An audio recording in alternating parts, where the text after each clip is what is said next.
मत्तईकृत शुभवर्तमान अध्याय 5 वचन 6 मी वाचतो, लक्ष देऊन ऐका.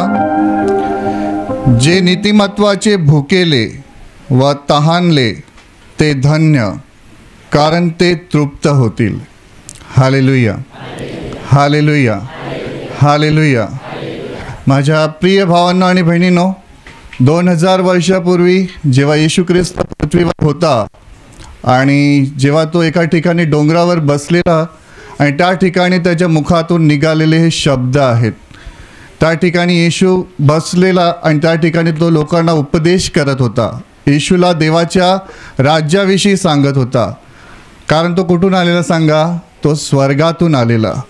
येशू पृथ्वीवरचा नाही, तर तो स्वर्गाचा मालक आहे, स्वर्गाचा राजा आहे. आणि तो स्वर्गातून आलेला म्हणून स्वर्गातल्या गोष्टी लोकांना सांगत होता. आणि त्याच्या मुखातून निघालेले हे शब्द आहेत. तो म्हणाला, जे नीतिमत्वाचे भुकेले व तहानलेले ते धन्य, कारण ते तृप्त होतील. या वचनामध्ये 3 गोष्टी आहेत. एक आहे नीतिमत्व, दुसरं आहे भूक आणि तहान. माझ्या प्रिय भावांनो आणि बहिणींनो, नीतिमत्व म्हणजे काय?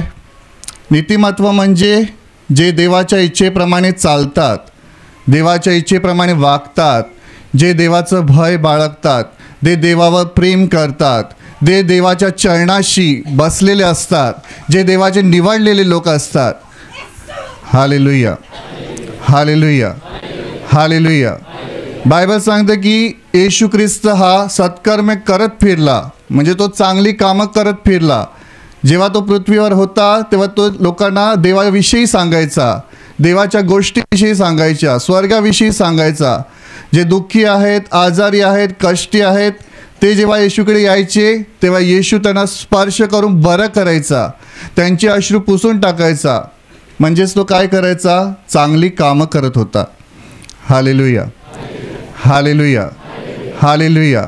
नीतिमत्व म्हणजे चांगली कामं करणारा, देवावर विश्वास ठेवणारा, देवाचं भय बाळगणारा प्रामाणिक माणूस, जो देवाच्या दृष्टीने योग्य आहे.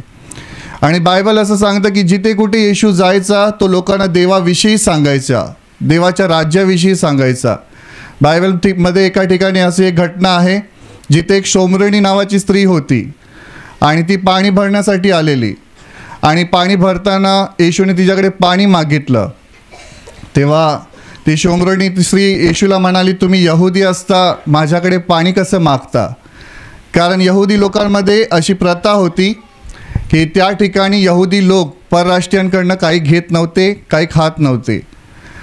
पण जेव्हा येशू त्या शोमरोणी स्त्रीला भेटला आणि तेव्हा तिच्याकडे पाणी मागितलं, तेव्हा तिने येशूला प्रश्न केला की आपण यहुदी आहात, आपण माझ्याकडे पाणी कसं मागता? तेव्हा येशू तिला म्हणतो, देवाचे दान म्हणजे काय हे तुला कळले असते तर त्याने तू त्याच्याकडे मागितलं असतं तर त्याने तुला जिवंत पाणी दिलं असतं. Hallelujah, hallelujah, hallelujah. ती शोमरोणी स्त्री भर दुपारी पाणी घेण्यासाठी आलेली. कशाला? पाणी पिण्यासाठी. म्हणजे तिला तहान लागलेली म्हणून तर ती विहिरीजवळ आली ना. आता म्हणून या वचनामध्ये येशूने 2 गोष्टी सांगितल्या आहेत. एक म्हणजे जे नीतिमत्वाचे भुकेले व तहानलेले ते धन्य. म्हणजे जे लोक देवासाठी भुकेले असतात, देवासाठी तहानलेले असतात, ते लोक आशीर्वादित लोक आहेत. कळलं का तुम्हाला? जगामध्ये जसं आपण राहतो, आपल्याला शरीराची भूक लागते. आपण शरीराची भूक लागल्यावर काय करतो? अन्न शोधतो. इथे जातो, तिथे जातो, दुकानं शोधतो. पण कसं तरी करून कुठेतरी दुकान शोधून काय ना काहीतरी खातो, तेव्हा आपल्या पोटाला कसं बरं वाटतं. Hallelujah, hallelujah. म्हणजे जेव्हा आपण जेवतो तेव्हा आपल्या शरीराला बरं वाटतं. पण जोपर्यंत पोटामध्ये अन्न जात नाही तोपर्यंत सांगा काय होतं? पोटामध्ये गुडगुड गुडगुड होतं.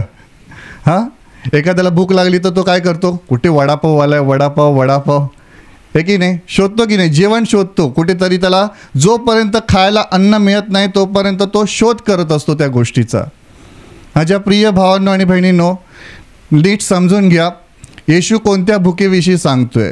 आज जगामध्ये अनेक लोक आहेत पण ते शारीरिक गोष्टींच्या मागे लागतात. त्यांना आत्मिक गोष्टी काय आहेत हे बिलकुल माहीत नाही. Hallelujah, hallelujah, hallelujah. म्हणून हे वचन जे लोक येशूच्या मागे मागे चालत होते, ज्यांनी येशूचे चमत्कार पाहिलेले, ज्यांनी येशूला पाहिलं होतं, त्या लोकांना येशू सांगत आहे की जे नीतिमत्वाचे भुकेले व ताणले ते धन्य आहेत.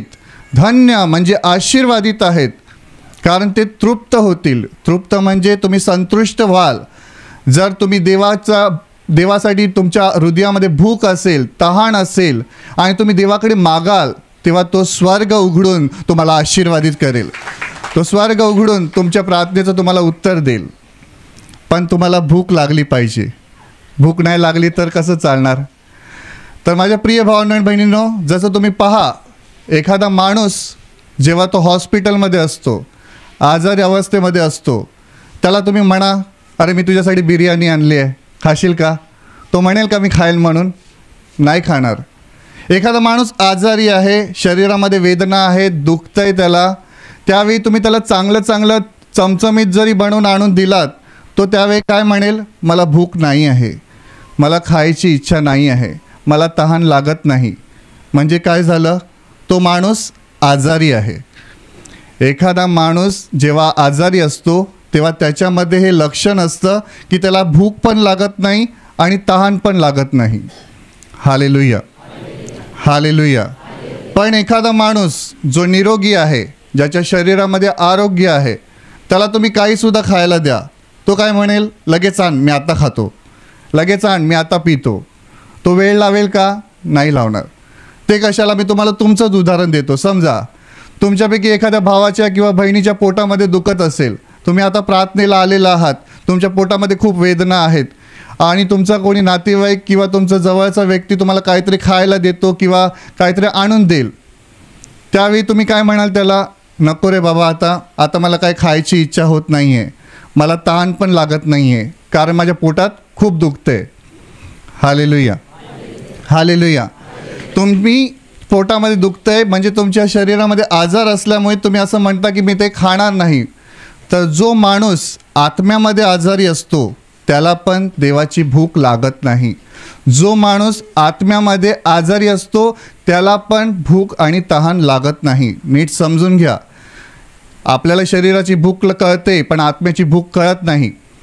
अनेक लोक येशूवर विश्वास ठेवतात, येशूकडे येतात आणि जेव्हा नव्याने येशूकडे येतात तेव्हा ते खूप प्रार्थना करतात, खूप बायबल वाचतात, खूप देवाची स्तुती करतात, देवाची आराधना करतात, दिवस रात्र म्हणतात देव चांगला आहे, चांगला आहे, चांगला आहे. आणि मग काही काळ गेल्यानंतर तीच माणसं मग थंड होऊन जातात. त्यांचा आत्मा थंड होऊन जातो. मग त्यांच्या आत्म्याला भूक लागत नाही. कशाची? देवाची भूक लागत नाही, देवाच्या वचनाची भूक लागत नाही, त्यांच्या आत्म्याला तहान लागत नाही. तर नीट समजून घ्या, जर तुमच्या आत्म्याला जर देवाच्या राज्याची, देवाच्या वचनाची भूक आणि तहान लागत नाही आहे आणि तुम्ही येशूवर विश्वास ठेवून 3 वर्ष झाले, 2 वर्ष झाले आणि तुमची आता अशी अवस्था आहे की तुम्हाला प्रार्थना करता येत नाही, म्हणजेच तुम्ही आत्म्यामध्ये आजारी आहात. Hallelujah, hallelujah, hallelujah.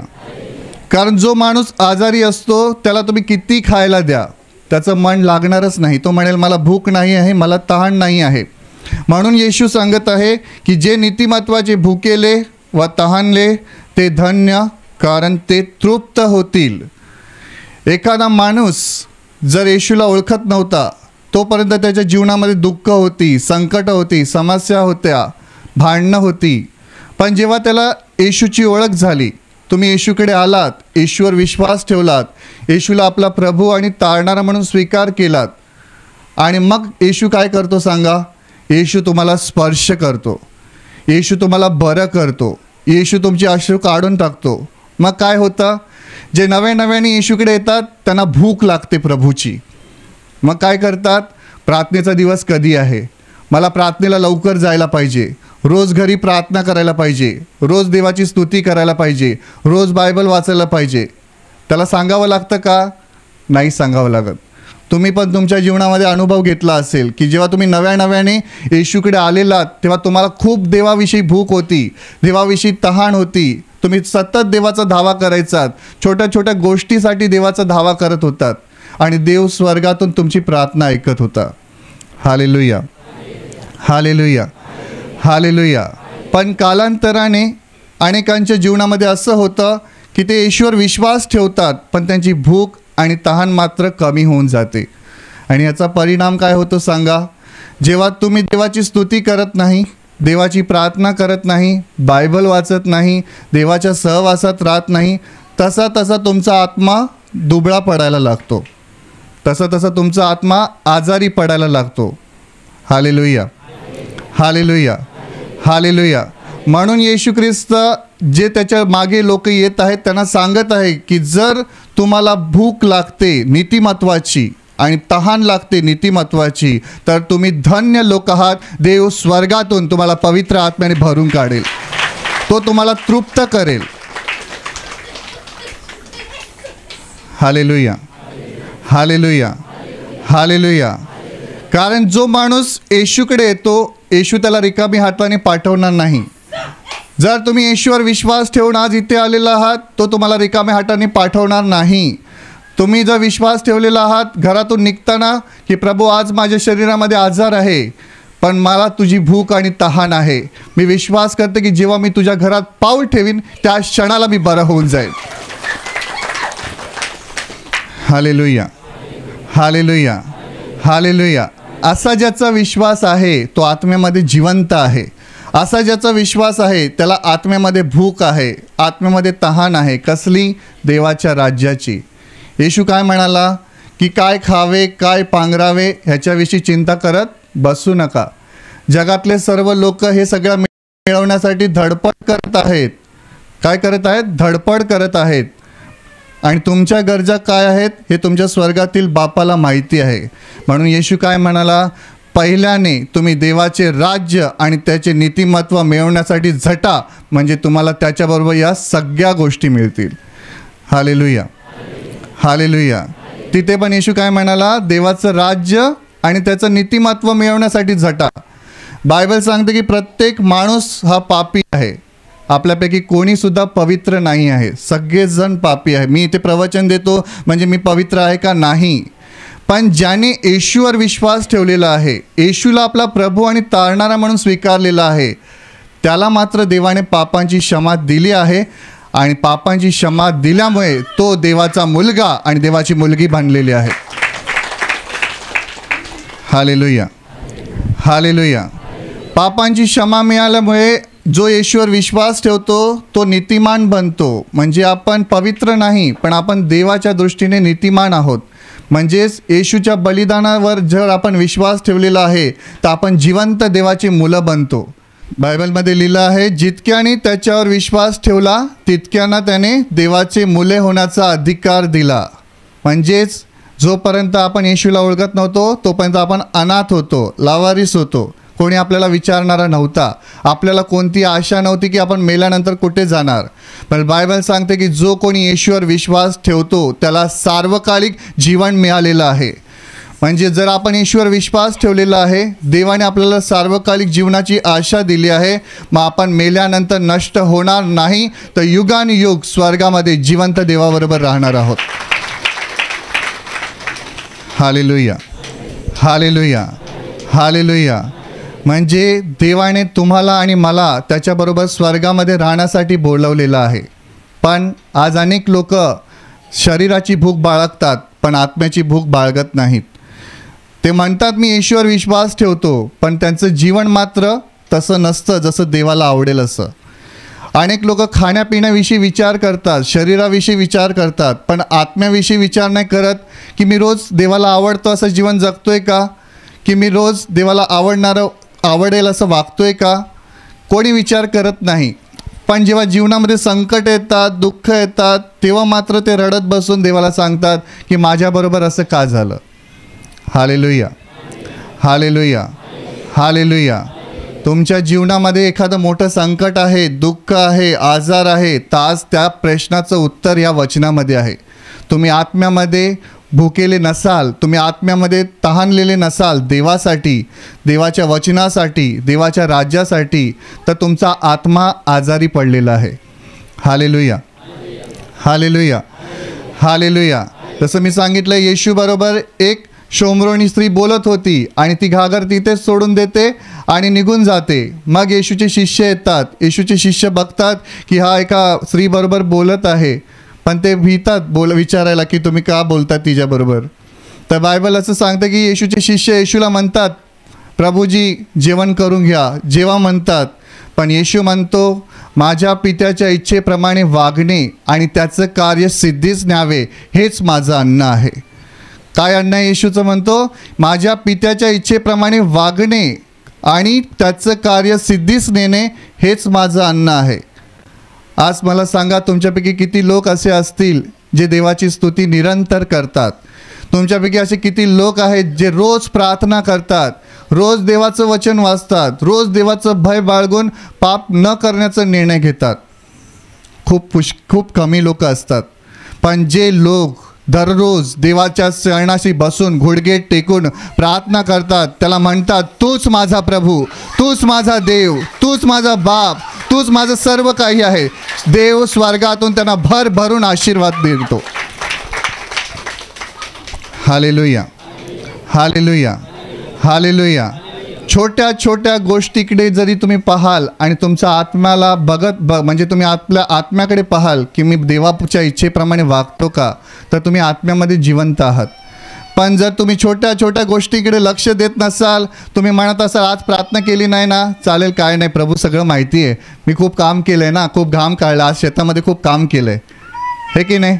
अनेक लोक देवाला शिकवतात, देवाला सांगतात, देवाला सगळं माहिती आहे, देवाला सगळं माहिती आहे. पण देवाने तुमच्या आत्म्याच्या वाढीसाठीच वचनं दिलेले आहेत. देवाने तुमच्या आत्म्याचा अन्न म्हणून देवाने वचनं दिलेलं आहेत. येशू काय म्हणाला?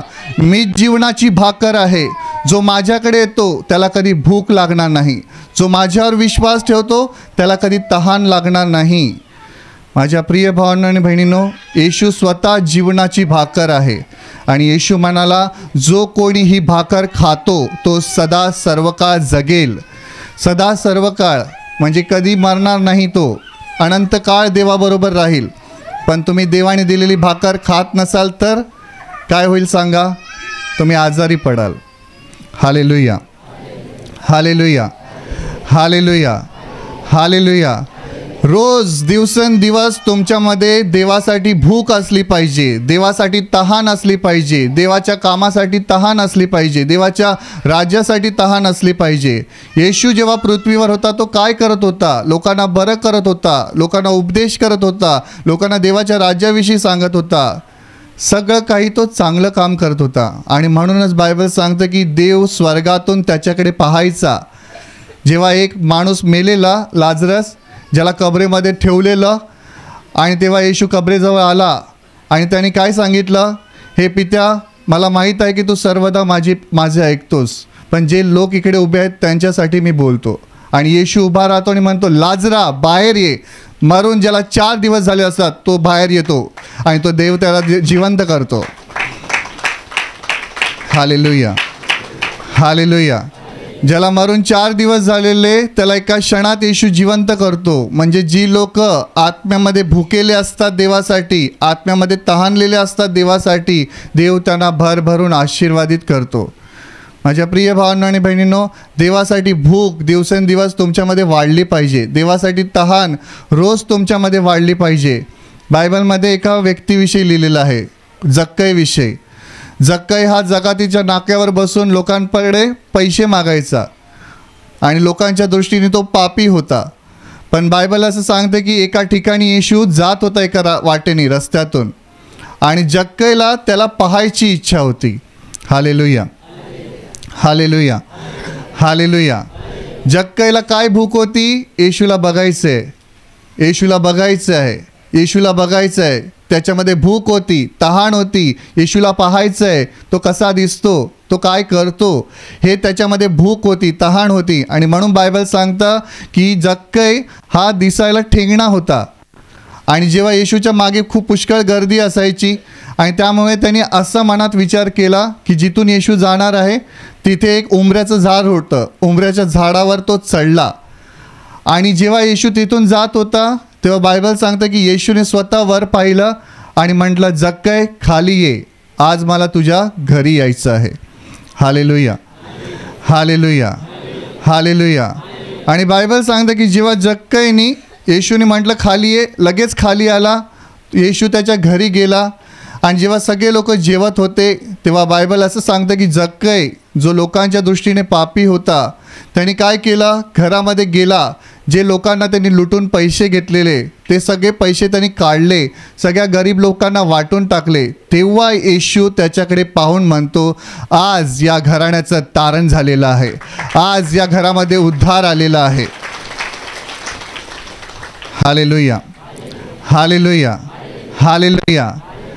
माझ्या प्रिय भावाने बहिणींनो, जर जक्कईनी देवाकडे जाण्यासाठी मेहनत घेतली नसती, येशूला पाहण्यासाठी भूक आणि तहान बाळगली नसती, तर मला सांगा त्याचं तारण झालं असतं का?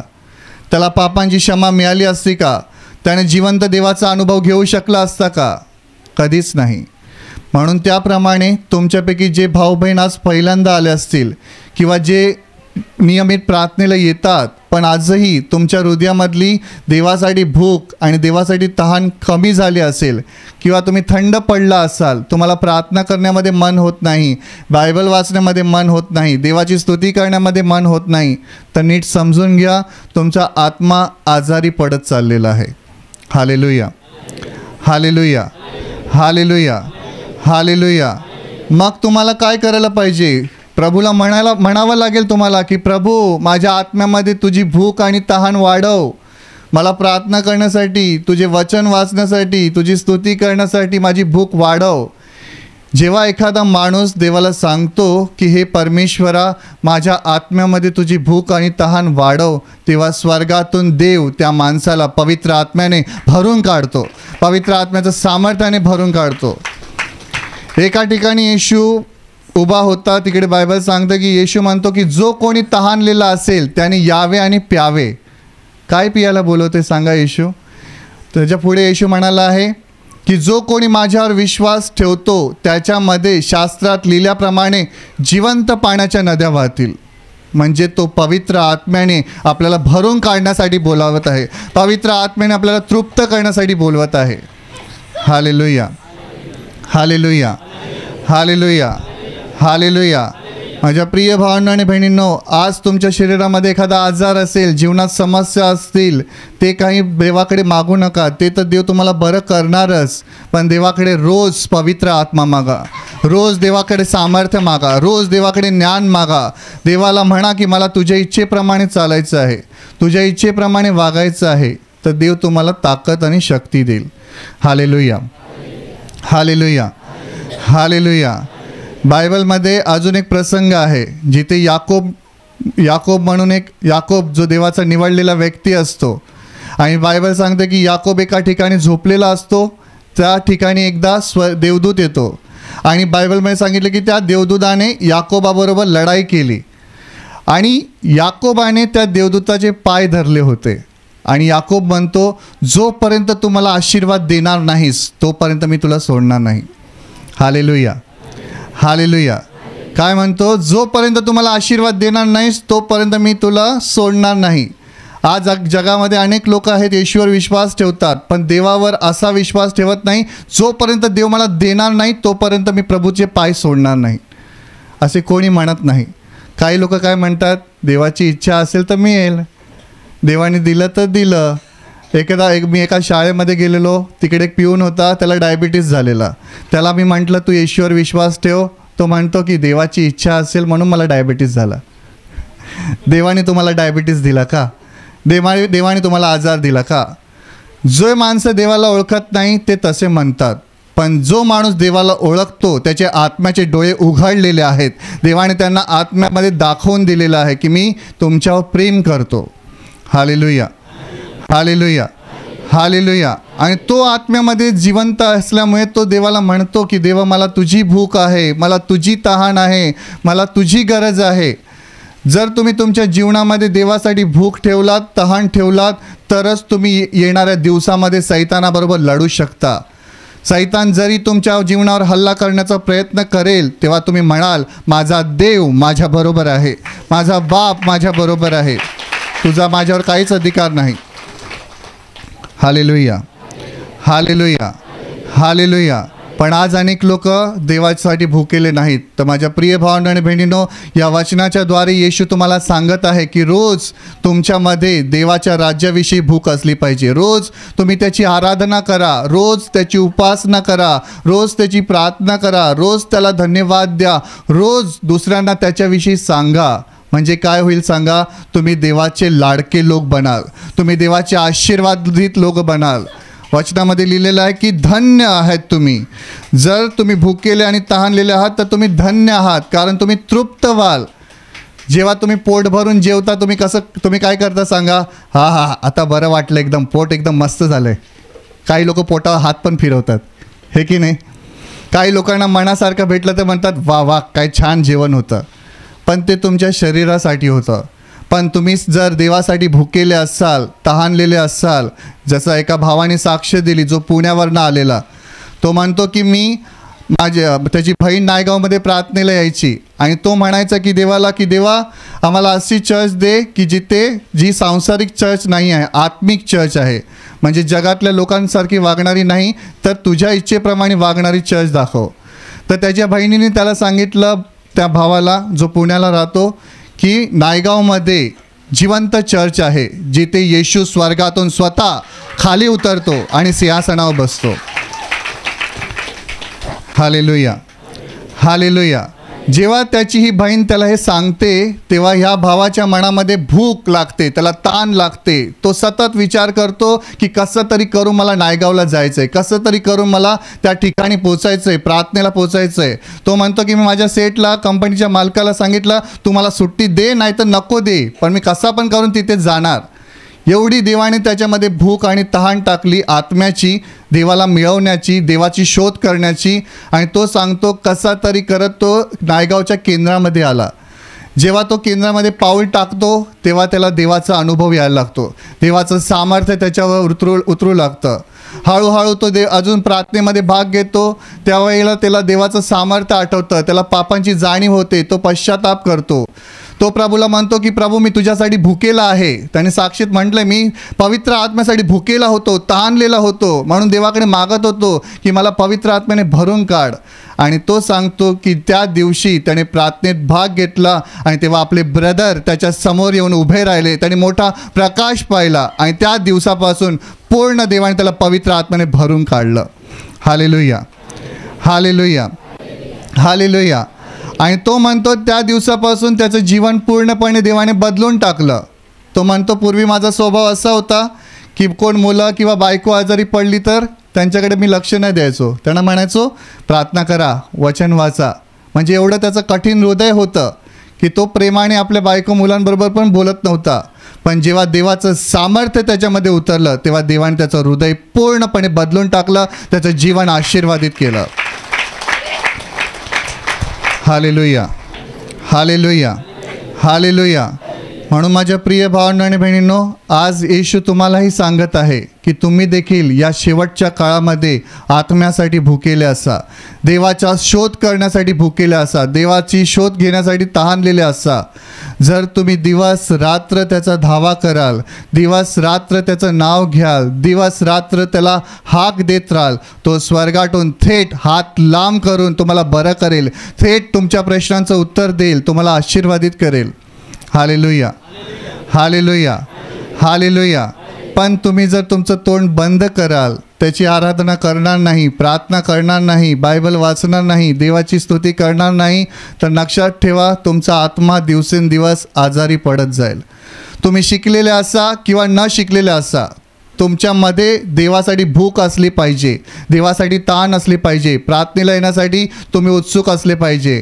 नाही तर असं म्हणू नका, आई वडील घेऊन येतात ना म्हणून मी प्रार्थनेला येतो, ही माझी बायको प्रार्थनेला येते ना म्हणून मी येतो. त्याच्याने तुमचा काहीच फायदा होणार नाही. तुम्ही जर म्हणाल की तो माझा बाप आहे, तो माझी वाट पाहतो, मी त्याच्याकडे जाणार, तर देव तुमच्याबरोबर आहे. Hallelujah, hallelujah, hallelujah. तर या वचनाप्रमाणे रोज प्रार्थना करा, देवाची स्तुती करा, देवाची आराधना करा, देवाचं भय बाळगा, देवाचा शोध करा, म्हणजे देव तुमचं जीवन आशीर्वादाने भरून काढेल. Hallelujah, hallelujah, hallelujah. आई तुमचं नाव सांगा. जिपरी. तुम्हाला काय त्रास होता 10 वर्षापासून? मूलवाताचा त्रास होता, बीपीचा त्रास होता, दम होता. 10 वर्षापासून हे त्रास होते. हो, 10 वर्षापासून होता. त्यामुळे तुम्हाला काय दुसरे त्रास व्हायचे का? जाम त्रास व्हायचा. बाथरूमला गेल्यावर पण त्रास व्हायचा, बसाय त्रास व्हायचा, चालाय त्रास व्हायचा. मग तुम्ही बरे कसे झाला? मी इथं आल्यापासून मला बरा वाटला. इकडे तुम्ही आल्यापासून तुम्ही बरे झालात. हां. तुमचा ब्लड प्रेशर आणि दमा कसा गेला? तो पहिला आपले याच्यात आलो ना, एप्रिल महिन्यात तुम्ही गुड फ्रायडेला आलेलात यावर्षी. हां, त्यापासून बरा झाला. त्या दिवसापासून तुम्ही बरे झालात. हां. आता तुम्हाला ब्लड प्रेशरचा, दम्याचा त्रास होत नाही? काहीच नाही. दम लागत नाही? नाही, दम नाही लागत, काय नाही आता. असं काम करताना वगैरे आता तुम्हाला काहीच त्रास होत नाही? काहीच त्रास नाही होत. देवाने पूर्णपणे बरं केलं. हां, बरं केलं. कंबर पण पहिले पक्की दुखायची, वनवायला पण नाही होय, का बसायला नाही होय, असे कंबर दुखायची जाम. ती कधी बरी झाली? ती पण त्याच्यातच बरी झाली. त्या दिवशीच बरी झाली. हां, आणि आता तुम्हाला वाकायला बसायला जमते? जमते. जरा वाकून बसून दाखवा, वाकून दाखवा. पुन्हा वाका, पुन्हा वाका. आता बसून दाखवा. असं बसल्यावर त्रास व्हायचा? हां, अशी बसायचो माशी. असे बसायचे? अशी बसायचो. म्हणजे बसायला गेलं तर तुम्ही असे बसायचे, असे सरळ बसू शकत नव्हता मांडी घालून? नाही. आणि आता तुम्ही बसू शकता? आता मस्त मस्त. आता काही त्रास होत नाही? काही त्रास नाही होय. उभे राहा. हा कमरेचा त्रास तुम्हाला कधीपासून होता? 10 वर्षापासूनच? 10 वर्षापासून. आणि 10 वर्षाचा कमरेचा, ब्लड प्रेशरचा आणि दम्याचा त्रास तुमचा गुड फ्रायडेच्या दिवशी निघून गेला. प्रमाणे त्या दिवशी तुम्हाला तिन्ही त्रासातून बरं केलं. हो. आणि मूळ व्याधी कधी निघून गेला? आता या आलो ना 3 दिवसात अख्खा निघून गेला. या 3 दिवसामध्ये तुम्हाला त्रास झाला नाही? काहीच त्रास नाही झाला. काय व्हायचं म्हणजे तुम्हाला त्यामुळे? ते त्रास व्हायचा, म्हणजे संडासला गेल्यावर रक्त पडायचं? रक्त पडायचा, खूप रक्त जायचं? अख्खा दिवस व्हायतीच राहायचा, अख्खी रात्र. एवढा त्रास व्हायचा? जाम त्रास व्हायचा.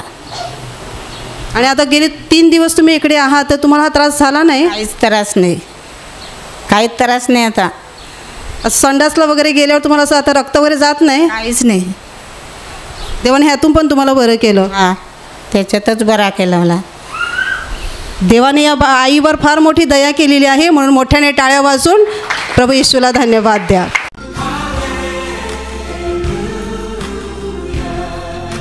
ताई तुमचं नाव सांगा. रेखा. तुमची काय साक्ष आहे? माझे 1-2 महिन्यापासून छातीत नाही, डोकं गुडघं दुखत होतं, पण काल पवित्र आत्म्याची प्रार्थना घेतली, नाही गुडघे नाही छातीत दुखून तर फरक मला वाटला. म्हणजे विश्वास आणि पवित्र आत्म्याच्या प्रार्थनेत भाग घेतला तेव्हापासून देवाची दया झाली, आता छातीत आणि गुडघे दुखत नाही? नाही. दोन्ही आजारातून देवाने बरं केलं. हो हो. सर्वांनी जोरात टाळा वाजून प्रभू येशूला धन्यवाद द्या.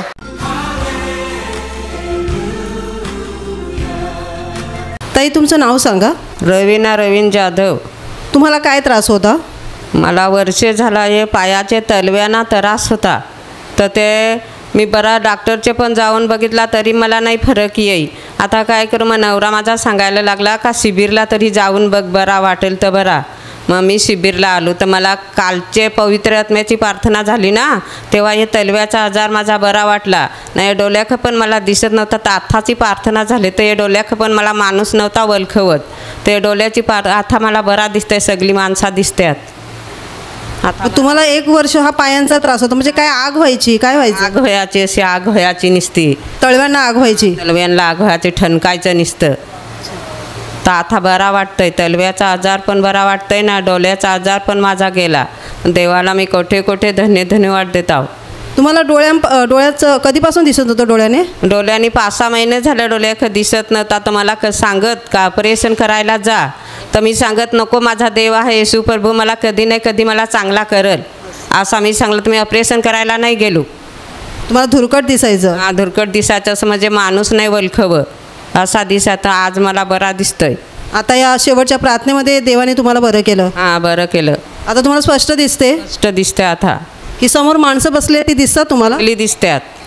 हा भाऊ इकडे कॅमेऱ्यावर उभा आहे, तो तुम्हाला दिसतो? हो, दिसतोय एकदम क्लिअर.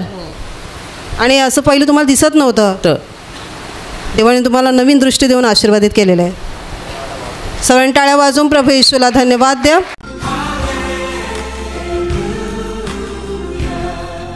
माझ्या प्रिय भावांनो आणि बहिणींनो, आता मी तुमच्यासाठी प्रार्थना करणार आहे. तुम्हाला एखादा आजार असेल तर त्या आजारी भागावर विश्वासाने हात ठेवा, आणि त्या भागावर हात ठेवणे शक्य होत नसेल तर विश्वासाने हात छातीवर ठेवा. एका क्षणात प्रभू येशू तुम्हाला स्पर्श करेल आणि बरं करेल. आणि आपले डोळे बंद करा. या क्षणाला प्रभू येशूचं महान सामर्थ्य तुमच्या उतरो. प्रभू येशूचा स्पर्श तुम्हाला हो. तुमच्या शरीरातील सर्व आजार प्रभू येशूच्या नावाने या क्षणाला निघून जात. तुमच्या जीवनातील प्रत्येक दुःख, संकट आणि आजार प्रभू येशूच्या नावाने या क्षणाला नष्ट होत. तुमच्या जीवनातील सर्व सैतानाची बंधनं तुटून जात आणि तुमच्यावर आणि तुमच्या कुटुंबावर प्रभू येशूचे महान आशीर्वाद येऊत. आमीन.